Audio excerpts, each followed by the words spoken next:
Hi, Brandon of One here on enthymemes, Principles of Rhetoric from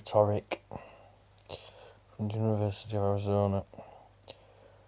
Syllogisms, enthymemes, and other methods of rhetorical reasoning. What is a syllogism? A syllogism is a specific method of logical deduction, moving from the general to the particular. Every syllogism contains at least three parts: a major premise, a minor premise, and a conclusion. It's kind of like simple math. If A equals B and B equals C, then A equals C. An example of a syllogism is a major premise: all humans are mortal. The minor premise: Socrates is human.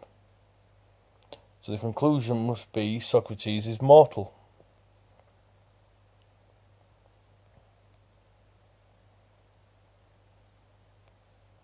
And here's a visual representation of all humans are mortal. Socrates is human, so it means Socrates is mortal.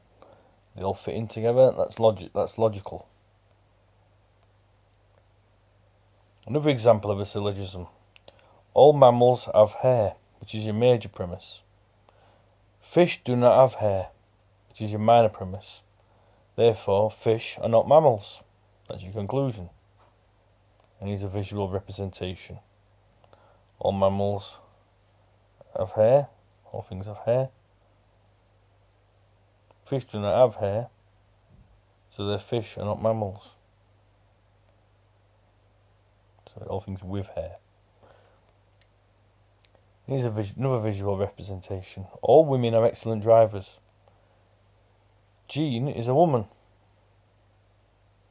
so Jean is an excellent driver. Feel free to challenge the major premise. What is an enthymeme? Sometimes called a truncated syllogism. A syllogism that leaves out one of its three elements. The major premise, minor premise, or conclusion goes unstated, so it means it's implied. Less formal than the syllogism and drawn from widely held community belief. An example of an enthymeme: we cannot trust this man because he has perjured himself in the past. Enthymemes are often because statements. The syllogism behind this enthymeme: the major premise is those who perjure themselves cannot be trusted. So the minor premise is this man perjured himself in the past. So the conclusion is this man cannot be trusted. Beware, think critically. Enthymemes are sometimes used to hide the underlying assumption upon which an argument is based. Find it and challenge it. What are the unstated assumptions? I failed that course because the instructor didn't like me. The assumption is the instructor fails students he doesn't like. I'm not surprised he made the team. After all, his mother is a superintendent of schools. So the assumption there is the superintendent gives special favours to her family. If only I'd taken my boss out to lunch more often, I could have gotten that raise. The assumption is the boss denies raises to people who don't take her to lunch very often. True versus valid arguments. True argument equals an argument with a conclusion that people commonly consider to be fact based on their worldly experience or widespread belief. A valid argument is an argument with a conclusion that logically follows its underlying assumption, regardless of whether the assumption is true or not. Don't let your beliefs or common knowledge blind you to faulty logic. I just want to go back to this one here, syllogism. Whether, like I said, we've got the major premise: all humans are mortal. The minor premise is Socrates is human.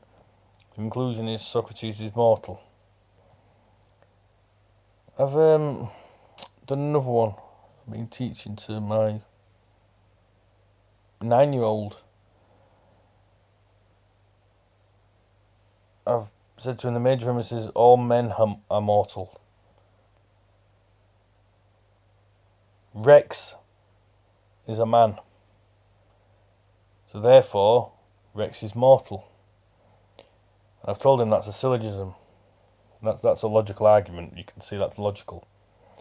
And I've told him that when it's an enthymeme, you could say all men are mortal, Rex is mortal, and you miss out the minor premise.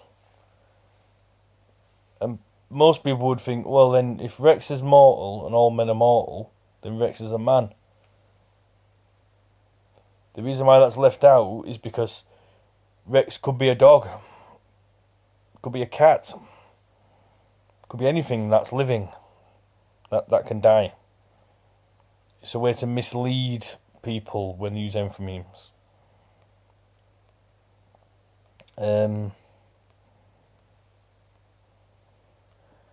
Where were we?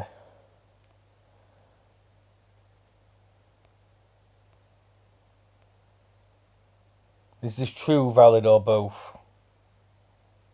Like I said before we go into that, don't let your beliefs or common knowledge blind you to faulty logic. All vegetables are green. Beets are vegetables, therefore beets are green. It's good logic, but a faulty assumption. Valid, but not true. Is this true, valid, or both? No human being is immortal. God is not a human being, therefore God is immortal.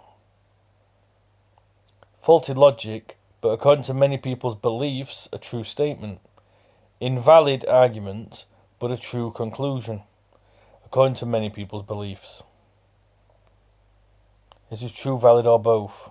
All weeds are plants. A flower is a plant. Therefore, all weeds are flowers. Remember, in all valid deductive arguments, the conclusion is a necessary consequence of the premises. The conclusion here does not logically follow as a necessary consequence. Therefore, this argument is invalid. Next video I'm going to do is on rhetorical examples. Thank you for listening.